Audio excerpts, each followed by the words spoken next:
Hi, folks. Steve Urban here from the Riderflex Podcast. Today's episode is proudly sponsored by two companies I'm deeply involved with. First up, Reliance, your trusted partner for nationwide robot maintenance and repair, specializing in humanoid and autonomous robots for homes and businesses. Visit roboreliance.com to learn more. And for all your home maintenance needs, there's Cura Home Maintenance of Colorado. From air duct cleaning to dryer vent cleaning to gutter cleanouts and much more. Check them out at curahomeservices.com.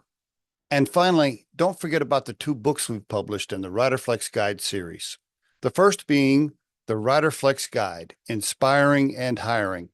This one is targeted at all types of managers and supervisors, anybody that interviews and hires people. And the second one, the Riderflex Guide 2.0, Mastering Job Interviews, designated to help all levels of job candidates prepare for and ace the interview. And now for today's episode. Please subscribe and enjoy. Well, so actually, I was born and raised in Durango. Oh, really? Yeah. So, Okay. true native, which there aren't a lot of us, but Wow. born and raised in Durango. And then I actually met Kelsey when she was 9 years old, and I was 9 years old in fourth grade. Yeah, Oh, and my family moved to Durango from Albuquerque, New Mexico. okay. So Okay. chili capital of the world, or so New Mexicans claim. And I gotcha. I was a pretty, I guess I would say precocious kid. I wish I had the same ability to just walk up to people, but I walked up to Kelsey when we were 9 years old, and it was her first day in school, and said, "We're going to be friends." And we were. Yeah. Wow. I bet there's a lot of history in there, a lot of stories in there. Oh, yeah. Well, and so we both lived just down the road from each other in a rural part of the area. Kate had a horse ranch, and my family had a small farm. So we like to joke that part of the reason we worked together so well is we had to get all our chores done before we could actually play. So we were accustomed to it from a young age. Very cool. Wow. Okay. Man, are your parents, I guess your parents know each other well too, then, obviously. Yep. Mhm. Very, very well. They're good friends. Okay, man, I bet there's some interest. All right, so tell me about a time when you got into it about something. How long did you go without talking? 2 days, a week? What? Give me something. I know there's got to be. I mean, come on now. There had to be some stuff in there. Oh man. Yeah. Well, I mean, I think like basic playground stuff. I think at one point we were making like little beaded earrings and trying to sell them on the playground to other kids and had like a dispute about how much we should sell them for at one point. Oh, and the beaded lizards. That's what I The was little thinking beaded of. lizards. Yeah. Wow, you guys had entrepreneurial spirit way back then, huh? We did. Kelsey's mom conned us into cleaning their whole barn, which was like a week of work, so that we could get like $100 to buy an Xbox was the goal. PlayStation. Yeah. I Okay. think the longest stretches of not talking were when each of us lived in other places because we did leave as soon as we graduated from high school. Okay. Kate went to Arizona for school and then studied abroad for a couple of years. And then I went to school outside of Chicago and also studied abroad. So those periods we were touching base during like summer breaks and things, but Yeah. not. Check in, but it wasn't the regular Okay. communication. Okay. And then how'd you make your way back? Or how did that all line up? Like, how old were you when you kind of moved back? Tell me about that. Yeah, so I lived in Europe for a couple years and then realized I needed a job. It's amazing how that works. And so when I was hunting for a job, I ended up back in the Durango area. And actually through some mutual connections, I ended up working for an agency up in Toronto. And it was an investor marketing firm. Remotely? Well, I would make trips, and this is an important part of the story. I would make trips to Toronto once a month. Once a month. Okay. I was in Durango working remotely, but I would once a month go up to Toronto. And so while we were working there, we needed a operations person, someone who could help with systems and putting systems in place for the marketing that we were doing. And so I was like, hey, I know this great girl who just moved back to the States who needs a job. and pulled Kelsey into that same agency. And so we were both working for this Mhm. agency based out of Toronto up Wow. until COVID hit. Okay. All right. And all of a sudden going to Toronto once a month was not a great fit anymore. Okay. Okay. All right. And we decided to pivot and open our doors. Well, let me ask you. So, Kelsey, did you move back to Durango right away when you came back to the States?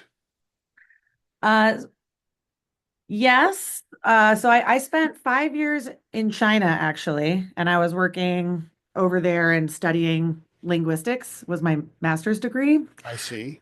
And at the end of that 5 year period, I moved back to Durango as a wayward point. My thought was that I was going to identify which city I needed to go to utilize my Chinese skills and to get working with startups, which is what I've been doing since I was in undergraduate school. And yeah, I think something just clicked, something that hadn't clicked when I was younger about just how lucky I was to be in this area. It's a stunning, beautiful southwestern pocket that you have access to mountains and rivers and desert area as well. And the culture is so rich. Um, and I think after 10 plus years living in big cities, I just felt really nice being back in a rural area. So I kind Wow. of Wow. was trying to figure out how I could make Durango work because there still isn't a huge economy here, Right. right? Yeah. So, Yeah, Yeah. most of it's What's the population? 20,000 in the town, around 20,000, and then I think it's 50,000 if you include the surrounding county. mhm. I got you. Does the county go, how far north do you go? What town does the county go up to? Does it go, is like Uray and all that in the same county or no? They're actually in San Juan Yeah. County. Oh, So that's right. That's right. yeah, they're the northern San Juan County, and then there's Farmington, which is also San Juan County in the south. Okay. I see. Yeah, beautiful area. I mean, isn't it interesting if you have spent enough time in the mountains of Colorado, it almost doesn't matter where you go around the world. Like it's like, So it calls you man, back. The trail access and I just mean, everything about the space. Yeah, and I think the people here too is really one of the other things that stands out to me is like everyone everyone is motivated and tends to care about what they do, but the job part of their life is this little container, and then they have so many vast interests outside of that. yeah, You can have the most phenomenal conversations just having a beer at one of the dive bars, you yeah, know. yeah. It's like I even did a short stint in Las Vegas, Nevada, thinking like, oh, that's where the weirdos are. It's like, no, actually, all the people in Las Vegas are pretty normal compared to like Coloradans, right? So, Uh, Colorado does have a work-life balance attitude for sure. Yeah, yeah. for sure. Which I love. I mean, like you said, we all want to make money here, sure, yeah, but listen, man, if I want to jump in my Jeep and go to the mountains on Friday afternoon, I want to be able to do that, and I don't want to, Absolutely. I mean, come on. Yeah, money for what reason, right? Money to what end? Yeah, yeah, exactly. So, okay, now tell me about you got families, married, kids, anything? What? Give me a scoop. Yeah. Yeah. So Kate and I are actually taking turns starting our family as co-founders. I have a 1.5 year old, my first child, in 2023, and Kate Okay. has a 5 month old Yes. right now. So Wow. Okay. Well, yeah. you both got toddlers. Okay. Holy cow. Man, all right, you're busy right now. Yeah, but I That's pretty actually think crazy. it's crazy, but I actually think it's pretty amazing too. We've been in business for 4 years, and we've been moms in an average of 1 year. And I feel like that 1 year as new moms has been some of the more productive, actually. Just like you have a limited time in the day where you can actually do things, and then you absolutely have to log off when you're going to pick up your kid. So Uh, yeah, we just Very get focused stuff during that. done. Yeah, very so focused did you during guys both wait to get married then a little bit? You were a little older when you got married? Or tell me I the stories. Yeah, yeah. So my husband, he's actually, or I guess he's retired from professional racing, but he was a mountain biker, professional mountain bike racer. I see. Moved to Durango. They scouted. We have one of the best cycling teams around. And so he moved here for their college cycling team while he was doing his Olympic campaigns. And then I met him after he technically retired from bike racing. Okay. And then we got married. I guess I was 30, he was 32. And Okay. yeah. And what's he Stayed- do now? What's he do now? Chill? no. He's an instructor up at Fort Lewis College, Okay. and he runs the athletic performance lab I up see. there. I Yeah, see. and then coaches a bunch of athletes too. I see. All right. That's pretty cool. How about you, Kelsey? Yeah, so I'm actually not married, but my partner and I met right around the time that Kate recruited me for the first agency. Yep. And at the time, he was a materials tester for Durango, which is like testing asphalt and concrete and the Okay. qualities of those things going in the ground. Okay. And now he's in credit card processing. I But see. yeah, we met and then moved in together like 3 months later, and now we have a child together. And And you, okay, been together for a long time. yeah.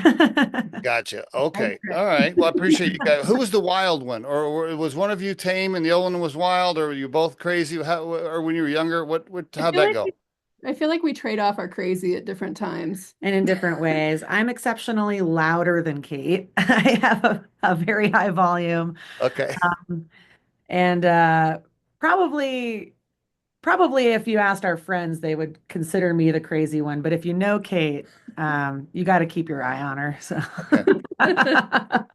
If we're at a I don't know, a get together or a social party or whatever, who's drinking last? Ooh. Oh, Kelsey's up till sunrise every time. Like, no doubt. She is sunrise. She's probably the entertainment at the party. Kelsey has a rock band. No, seriously, you're in a band? Yeah. What? Whoa. We just uncovered something. Okay, now I got to hear about that. Wow. Are you like the lead singer? Yeah. What's the name of the band? Family reunion. Family Reunion. Are you on YouTube? Can I YouTube it? We are on YouTube, and you can find us at our website, familyreuniontheband.com. All right. What kind of music? Rock, blues, soul. We do a lot of covers, but this year we're going to be releasing some originals too. So actually, Really? Recordings, they're fantastic. yeah, it's going to be like April. We'll have some original tracks out in the What? so. Okay. So, well, so all right. What do you just play in the local? You play around the state and Oh yeah. Locally, although we are looking to do an Enchanted Circle tour, which would be Taos, Santa Fe, Albuquerque. So we're working on arranging that. Okay. And then at some point, I'd love to take them all to China in the future. Okay. All right. How's your Chinese? Do you're still pretty fluent? Oh, 好生硬 is very rusty. Is it? There's not Okay. a lot of Mandarin speakers in the Durango area. Right. Yeah, like one. Right. When you go to like a Chinese restaurant or whatever, and you start speaking in Chinese to them, do they kind of like, whoa? Oh yeah, it's as if I'm a talking dog. They're absolutely flabbergasted. Yeah. Pretty cool. Although I got that in China too. So Really? That's funny. yeah. Wow. Okay, that's pretty cool. All right. Well, Kate, what you got now? You got to give me something. What do we need to know about you that we don't know? What's? I know you tried to be a mountain biker because it says that on your LinkedIn profile. Oh yeah. Well, so I didn't ride bikes until my husband and I got together. So I've learned to be a mountain biker. I really enjoy it, but I would say I'm mediocre but happy. But then her husband had not ridden horses before, so Kate introduced him to Western pleasure that way. Yeah, His horse is a little, isn't that what it's called? Isn't that what it's called? Yeah. Wow. Yeah. So is horses still your thing? Yeah. Horses are my thing. Horses are your thing. Okay. All right. I thought that was the name of the competition he did. Oh, he did do a class that's called Western Pleasure, but that's not his.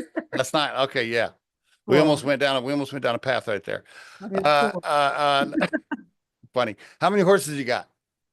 We have 6 on the ranch. Wow. Yeah, it's all my And a mule. and a mule. Yeah, 6 horses and a mule.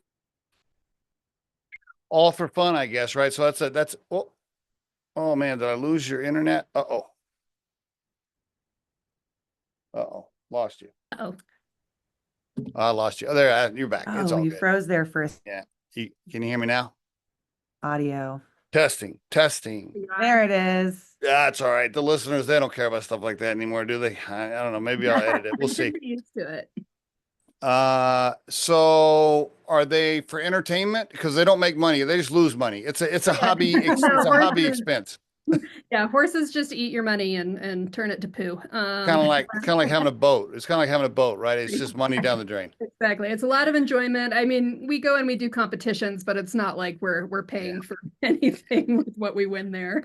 I got you. Okay. Well, thanks for sharing all that stuff for me. So Kate, you're the marketer, and Kelsey, you're the operator.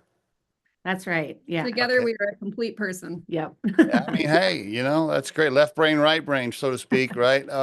You got anybody else on the team? How big's the firm? Yeah, so we have, in addition to us, 4 full-time employees that are really fantastic rock stars. We have a couple of part-time employees and then an army of graphic designers, copywriters, contractors that we pull in for various tasks. Okay. Okay. And you've been in for how many? 4 years? 4 years. We're starting that pivotal 5th year. Yeah, right. So how are you doing? I mean, are you cash flow positive? Are you paying yourselves? Is it, where are you at in the entrepreneurial life cycle? Are you stable? Yeah, no, we're really stable and looking to grow at this point. Yeah. Okay, awesome. Yeah. Okay. What's your client base? I mean, are you a generalist or do you specialize, and who are you targeting? Give us the scoop. Yeah, absolutely. So we really focus on these growing startups that Okay. have hit this kind of pivotal moment in their growth, where they're kind of on the seesaw where they need to really leap forward and look big to become an industry leader, or they're going to cease to exist. They've closed their friends and family round of funding. Okay. They're going after Series A, Series B, something along those lines, and they need to do that kind of pivotal step forward. We help them look like they're an industry leader so that they can actually step into that space and become one. Mm-hmm. Okay. Very good. Any specific industry, products, who are you targeting? We're industry agnostic, and part of the reason that is because startups are often creating categories or breaking molds, breaking industry trends. So we work with a lot of different industries. We have noticed that we tend to attract energy innovators, ag tech innovators, Hmm. some software as well, particularly if it's enterprise grade software. Okay. Some of the industries that float around Colorado a lot that I'm sure I you're see. aware I of, see. right? But yeah, we're pretty industry agnostic. Our biggest differentiator and focus is really being able to embed into small teams and act as that marketing wing for those teams. So we connect with their systems if they have any in place and really become that marketing team without them having to hire a full in-house Do marketing. most of your clients not have a marketing team yet, or maybe they got like one person doing some stuff? Yeah, Exactly. it's usually founder-led marketing, and the founder's hair is on fire and they really need to get it off their plates. And they're at a point where they do need a level of sophistication that the do it themselves motto is not going to work anymore. Mhm. Gotcha. Okay. Yeah. Very good. How are you getting your clients? Are referral based, or how are you tell all the other struggling entrepreneurs out there how to get the clients? The lead generation is, I think, the hardest part of the game for most businesses. For us, we do a mix of speaking opportunities, speaking events, a lot of referral, word of mouth. Once you do a job really well, it's easy to get into some of those other doors. Okay. And then we do some, I guess, colder outreach, some email campaigns, that kind of thing. But I do think our biggest success is coming from speaking opportunities and then and referrals. Are you like 1 or 2 clients is driving most of your revenue? Do you have 50 clients and 50 tiny clients? Tell me about that. Definitely not 50. Basically, what we're looking at is we have a couple of big branding website projects every month, and then we try to keep a group on our ongoing marketing execution programs. So, content programs, SEO programs, that kind of thing. That can range anywhere from 10 to 15 accounts in terms of So you do have a recurring revenue model in there of some kind. So what do you charge them by project, maybe at first, and then if they want to keep going with recurring, it's a monthly fee or whatever? Yeah, that's Exactly. exactly it. Mhm. Okay. Yeah. Very good. All right. Did you have to raise any cash or did you just bootstrap it? No, we cash flowed it the whole way. Yeah. We are now leveraging a line of credit, but that is more of like an accelerant for us. But that has been an immensely valuable tool to access that. We're actually working with First Southwest Bank, which is a local institution in our area, to get that line of credit. And we just love what they do for the startup Yeah, it's a communities. really nice value connection. They're super focused on supporting startups. What are you using that cash for? A couple of things. One is investing in our own positioning and branding to kind of upgrade that. We worked with some specialists that we really love to support here in the region. And then the other thing is looking at hiring our next personnel. Yeah. I see. Okay. Who put their home on the line for the collateral for that line of credit? We're both personally guaranteed on the line of Both credit. personal guarantee. Okay. All right. Very good. So that's the first major well, I mean, you bootstrapped it, so you obviously invested a lot of personal time, which is a risk. Oh yeah, I Exactly. mean, there's the first 6 months where you don't pull a paycheck, Yeah. you know, Yeah. that kind of thing. But Yeah. I mean, how'd you live? How'd you live, Kelsey? Making money off the band, off the little Oh, definitely not. No, we got very lucky at the end of our time with our former agency. They were doing a merger acquisition and were basically looking for ways to invite us on our next step. So we were able to actually take a bit of severance, and that gave Sweet. us our initial runway. yeah, Nice. to survive that Yeah. time. What was the scariest moment? Give me a scary moment when you called each other and you're like, "Oh, fuck it. I can't. It's over." Like, well, you had to have Yeah. a couple of those, I'm Oh sure. yeah. Yeah, well, one stands out for me. So we took our first vacation together as co-founders. We went to Italy, and it was a 2-week trip. And we came back, and roughly a month after that, our cash flow had completely dried up because we were out of office for 2 weeks. And our team did, to their credit, keep all the operations moving, but that lead gen Yep. cycle had Yep. totally Yep. stopped. Yep. Yeah, and then we realized we couldn't pay ourselves for that period, and that was a real wake-up call.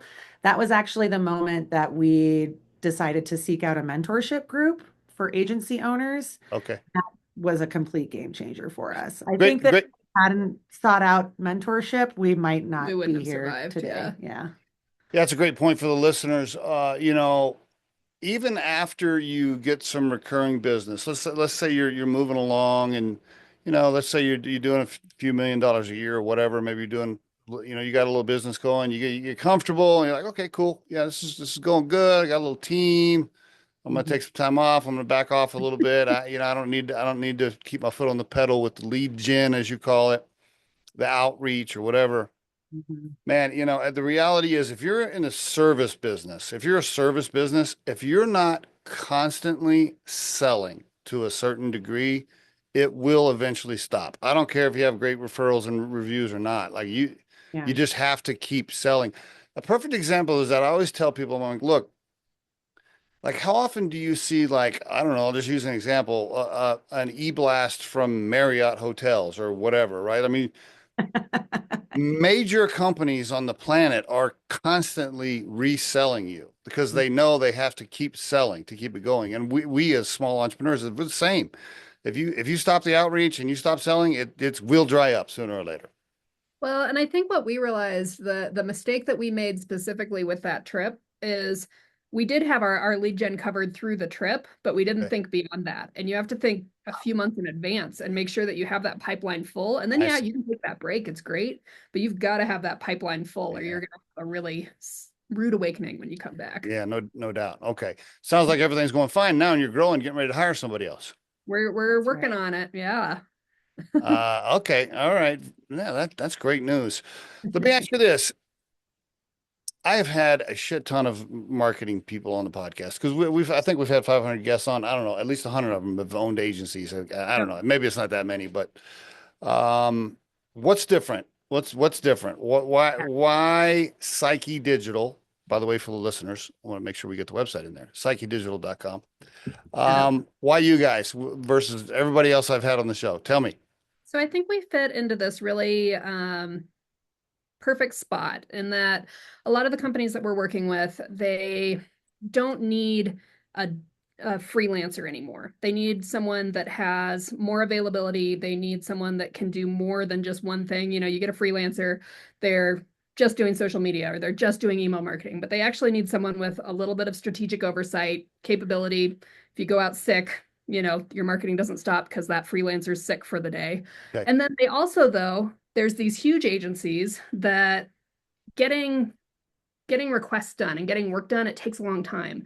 They're so big, they're so bloated, basically, that they can't move very agilely. And we fit in this nice spot right in between where we're you can get the full power of a full marketing agency, branding, website, ongoing marketing execution, but we don't have this bloated process that makes it hard to get work done like the big agencies. And we have way more capability than these freelancers. And so we fit into that nice spot where we can kind of help scale with your team. So that's the other thing. A lot of these startups that we're working with, they have funding, but they're not ready to bring that team in-house yet. That's a Yeah. huge Yeah. overhead. Yeah. Yeah. But at some point, they probably will. And they need someone to help build those systems, those processes that are going to make them successful in the future to continue marketing.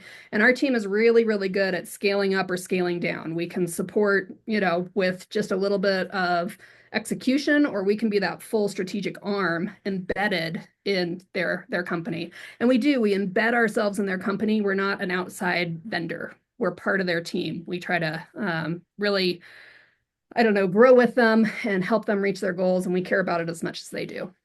Okay. You left out the most important part. Yes. What's that? You're just cool. You're Yeah. cool. You're, That comes you're, through when we talk. you're just, I mean, you're likable. Like you're likable. You're instantly likable. Which I think people, you know, sometimes we take that for granted, right? I mean, you're just like, even talking to you just for a few minutes, you're thinking to yourself, okay, yeah. Of course I want to talk to Kate and Kelsey. I mean, of course. Well, I Uh, think the yeah, whole rest of our team is that way too. We've that's got Meg, critical. who is like a magic weaver. She's our a client success manager. We've got Faye, who is our brand manager, and she is just like an insane wordsmith who's also a major Swiftie for anyone out there who loves Taylor Swift. We've got Megan, who is asks the best questions and also owns her own side coffee business. Okay. Anthony is our lead web designer, who also is a musician and has um, a hilarious cat that often is knocking his computer around while we're on meetings. Yeah, our whole team embraces that quirky, lovable quality that I think Durango brings out in people and Yeah, our. for sure. You can feel it on you can feel it on you. I can see where you would do very well at shows or conferences or speaking engagements. Yeah, for sure. Absolutely. Uh, Okay. you know, because, you know, I mean, yeah, there's just I don't know how many agencies are. How many you ever looked that up? How many small marketing agencies are there? I have 80,000? not. I Oh, have there's so not. many. But There's so many. yeah, I know that like our agency mentorship group that has since closed its doors, but they had the goal of getting 10,000 agency I bet owners there's in there's the no telling. fold. So it's like, okay, so that's a sliver of the agency market. Totally. Yeah. Well, yeah, you guys got a good feel about you, which I think is really important. Okay, last thing I want to talk about is something that it would be I think what I would call a possible challenge for you. How are you navigating the march of AI and its effect on marketing? And you know, some of the things people can do now kind of on their own with AI tools. How are you navigating that? Tell me how you're battling that. You're our AI champion. Go Yeah. for it. Well, it really is, I think, first an operational question, right? So whenever you're faced with a tool or set of tools that could increase your efficiency and save your team's energy or time, you have to look at it. So we have, since the announcement of OpenAI's release, we have been testing the tool, leveraging it. not only in terms of what you would think of with marketing specialists, which is copywriting support, but we're also looking at it from an operational standpoint, right? So, like, how can AI support templatization of our processes? How can AI Yeah. support even coming up with important things like surveys for our clients so that we're tracking how they're feeling while we're Okay. completing work for them? So we've been playing around with it a lot, been in the sandbox. We've integrated it in some ways. Right now, our next hire is someone who has AI specialty. That is an area that I think any business who isn't looking at that seriously as part of their They're workforce, dead. They're dead. they're going to They might as well have a just shut the very door. hard time. They might as well shut the door. Well, and there is, I mean, Reuters estimated that by 2027, there will be a portion of the market that specifically markets themselves as AI free. And that may be a differentiator Good down luck. the line, right? That Yeah. may be a differentiator for certain audiences and certain industries.